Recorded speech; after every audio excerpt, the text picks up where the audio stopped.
Alright, so today we are checking out the newly released Caddx Protos, and yep, I know that I'm personally super late to the game, and you probably already know all the specs or whatsoever, so instead of going that route of giving you all the kind of details, we're going to be focusing more on how does it fly, how does it perform, and what do I feel about it.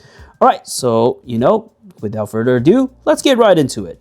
Before I begin, if you can, please help me like and subscribe, as this is going to keep my content flowing. Thank you. Alright, so before we dive in, here is a quick rundown of what we will be covering in this video. We will start with what you actually get in the box, then walk through the basic setup steps. After that, I will break down how it actually performs each kind of flight modes, highlight a few bugs and issues I encounter, and finally, share my overall thoughts. And if you are particularly interested in either section, just feel free to jump around using the timestamps. Alright, let's begin. Alright, so first thing first, let's look at what you actually get in the box. So yep, you get a really nice carrying case, pretty obvious and pretty standard for those kind of bigger kits. And you do get all the stuff you need in one package. So yep, you can see that you're getting your radio, you're getting your goggles, you're getting your drone, 3 pieces of batteries, battery chargers. And really, I think this is just all you need to start your FPV journey. Talk about a little bit more important stuff right here is that this radio actually supports XpressOS, which means that you will be able to use this to connect to other XpressOS drones. As for the goggles, this is going to be supporting the Ascend system only, so which means that you will only be able to use the goggle with the Ascend system or the Protos drone. So there is a Ascend VTX just got released, but there's no currently other binding flights yet, so something that you have to pay attention. Battery wise, these are proprietary, so which means that this battery is only going to be working with this drone, so something to pay attention. As with the method to power up the goggles, you are just getting a cables with a direct input. You do have to prepare your own XT60. I think this is only for the pre-release kits, but if you're getting something right now, you should be getting a battery that is meant for the goggles already, so you don't have to prepare the battery yourself. Yep, you can see that this is what you get in the box. Next, let's move to the setup portion. Alright, so to set everything up, it's going to be very simple. All you needed to do is just power everything up. Since this is a beginner kit, it's going to be coming pre-bounded everything together. Alright, power up your radio. Next is going to be our goggles. Just plug in the battery. So this one is kind of like probably you're going to have a different battery than mine. This is the one that I have sitting on my bench. Okay, so for the Protos, just plug in the battery as well. Just slide it in and light it up and just snap it in. You can hear that it's actually bounded already. So just to quickly test out and give you some reference, you can see that, yep, the radio is just going to be bounded already. All you have to do is press the arm and you can see everything is working. As for the goggles side, you can see that we are already getting footage. And yes, if you are actually wearing glasses, you do have to get one of these adapter kits. You can just probably print this yourself from a 3D printer, but the lens is a little bit more complicated, so probably just order from Caddx is just the easiest solution when you're buying this, because if you wear glasses, this goggle is not going to fit. Alright, so you can see that this is how easy you can set everything up, and that is going to be the beauty of the beginner kits, because yep, there is just no learning curves. But next, more importantly, let's actually just jump into the topic of how good this actually flies. So let's start with the position mode. So the first flight mode that we will be testing is going to be the position hold mode. So the position mode obviously will be supporting by your optical flow sensor, which what you can expect the quad to do is that it will be detecting the ground with the optical flow sensor and hold your position in mid-air. And this is one of the major beginner features of those kits, as the first challenge you are required to overcome is the throttle management, and the position is going to be helping you eliminate the issue for you to just get to use your stick movements and then move to the next level, because yeah, throttle management, it's really hard because when you're doing a 3D type of control, yeah, it's much harder than 2D. As for my thoughts about the position hold, the Protos is actually running the PX software, so it's basically going to allow much better stabilization compared to Betaflight or INF quads. And I can confirm the position hold function of the Protos is so far the best I have experienced in those budget FPV kits. That is not going to be DJI. The proof is that I was able to capture this short clip holding my camera and with my hands completely off the controller, and the Protos is just going to be flying itself. As you can see, it is just sticking itself in mid-air. It's not moving a lot. This is just something really huge because most of the other beginner kits supports optical flow sensor are just going to be drifting around even though you're in a no wind environment. So yep, this is just I'm really surprised by it. We are able to see that this kind of performance, and I do think this is going to benefit beginners a lot. Okay, so the next flight mode that we are going to be jumping into is going to be the angle mode. So after you are able to fly comfortably in position mode, you can now move to angle mode. So angle mode is similar to position mode, as we mentioned before. The only biggest difference is that you will lose optical flash sensor support, which means that you are required to manage your throttle control, but the good news is that you are still getting angle limits. So to quickly give you an idea of what is angle mode is that it basically limits the tilt angle of your quad, so your pitch and roll on the control right here is going to be limited. So even though you just putting your pitch all the way to the front, it's just the quad is just going to tilt this much, and when you let it go, it's going to come back itself. So basically that's why it's called angle mode, and same goes to roll. Or even though you put it all the way on the right, it's only going to tilt this much, not going to be going forward, and if you let it go, it's going to come back to the position. As for the thoughts about the angle mode flying experience of the Protos, I will say that it's kind of on the average side and really mediocre. There is no any particular sparkling points or issue that I think we need to discuss. However, one of the things I think that is missing and can be added later in the future firmware update is the ability to control how much tilt angle.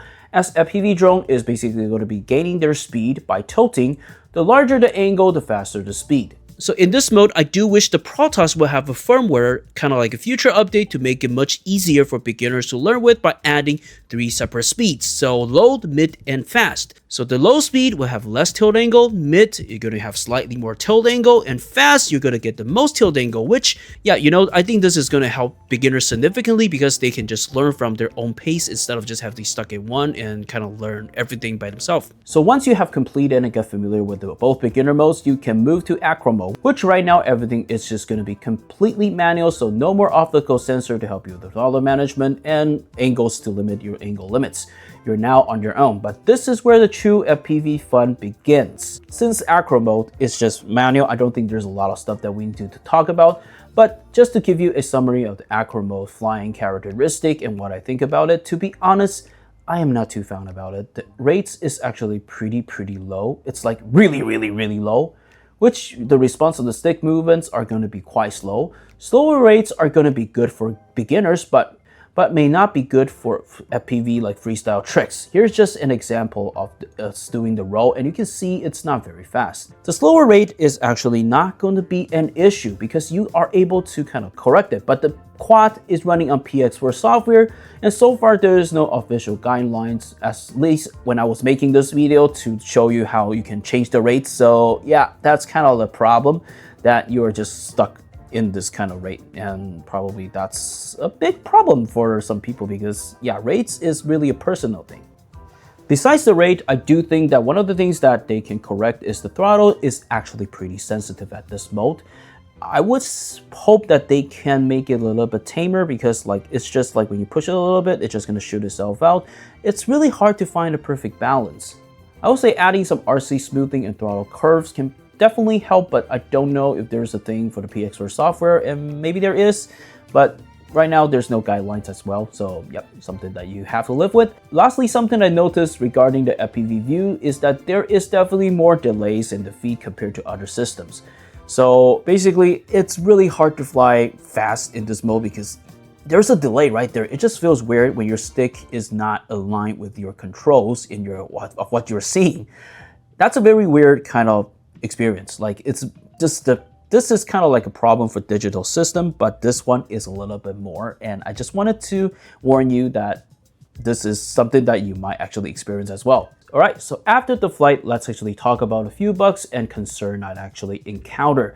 The first issue I would say is more a concern, as the Protos has a built-in function to automatically shuts off, like a complete system shut off after having a bigger impact during a flight. I did not test exactly how much force it's going to trigger the function, but in general this will kick in when you just bump into mostly anything like in full speed. This is a good gesture of a safety feature, but due to the system automatically shuts off, I just don't know how reliable this is going to be, as there is a few times I have to wait quite a while, like 5 to 10 seconds for the system to power on, and it's quite annoying, and so far there's no way you can turn off this function, which I just completely hate. But the bigger concern right here is that I just don't know how reliable this function it is. Will it just stop working one day and just power off and never power back? Well, no one knows. So that's going to be something that we're going to have to test out and, you know, continue it, probably to see a 6-month review to see if this is actually still kicking in okay. The second issue I encounter is related to heat. As you have a high gain HD video system, having a lot of heat is not surprising and quite common for VTX, but the thing I like to point out here is that how the heat is going to affect the system. So there is a few incidents where I left the quad too long, causing it to be quite hot, and the FPV feed will just completely freeze on the goggle view at the first arm and requires a second arm to kind of regain the transmission. It's like the VTX was trying to wake up, and it just basically, yeah, causing a few crash right there. And once I crash and causing the quad to reboot, the OSD on the goggles just will no longer work because of complete freeze. The funny part is that the goggle button will also not function to any commands and requires to power up completely for hard reset. This is something I think that is 100% not acceptable, especially on beginner kits, and I really hope that Caddx can release a firmware update to quickly patch this up. Alright, so now you see what the Protos can do, and you already probably know the pros and cons in your own mind, but here are just going to be my thoughts. Just hear it and see if it actually makes sense so you can further decide. So first of all, let's actually talk about the price of this kit, as price and performance is always the thing that is always going to be what matters, right? So price-wise, the Protos is pretty competitive at only around 350 US dollars, which is very good for an HD system, as you will be getting everything in one box: the goggles, the remote, and even batteries and the drone. You will just be able to start FPV like right away, and I do think that 350 is a really budget price. However, the biggest catch is that currently the Ascend system is one of this kind. At the time of this video, there is a VTX kit that just got released. However, right now you are still going to only be able to use the Protos and also using the Caddx Ascend system by yourself. And so far, there is no manufacturer that is using the Caddx Ascend VTX to build binding flies, which is going to be something that is very concerning for beginners, because as a beginner, I don't think you wanted to just build right away. And that means that you will only be able to use this system with one drone, which is going to be the Protos. And if after you outgrow from it, you are kind of forced to build your own, or you have to migrate to another system. So yeah, buying the system at the moment, I don't think is a good idea, because you are kind of getting held hostage by Caddx because there's not enough releases yet. I still will think that you should wait a little bit until the system after a year. Make sure that there is sufficient tutorial or firmware updates to like kind of fix the issue before you kind of step into the system completely. Secondly, one of the things I'd like to say about the Protos system is that I do think that this is a rushed release. It's only kind of 80% complete, and there are still pretty buggy-ish type of stuff in here.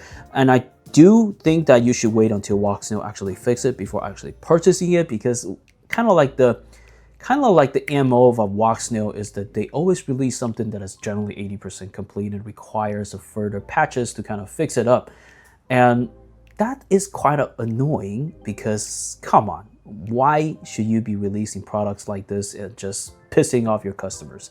Lastly, I would like to say I just don't know like why Caddx decided to use the Ascend system, but consider that the newly released Ascend Video VTX was really cheap. That potentially may be the reason why they decided to move to the system, because just to bring the cost down. So that's going to be something that we don't know, and probably Caddx will have to come out and explain why they decided to use this, because yeah, I think that if you already have the Walksnail system, I just don't think this is going to be worth it at all. Just why do you have to buy another system that doesn't work with each other, right? Just use the Walksnail for now, because that's a more premium and more like usable system. This system seems to be having a lot of delays at the moment. I hope that this can get improved in the future, but right now, if you're going to use this to do freestyle, like if you build one, I just don't know how reliable that link is going to be when you're in your video. And if you can't see for FPV, it's dead. You will crash, like no matter how good you are. Alright, so that basically wraps us up this short video as usual. If you are interested in checking out the Protos, links are going to be down below. Any questions or suggestions, please drop them down below, and I will see you in the next one. Happy flying.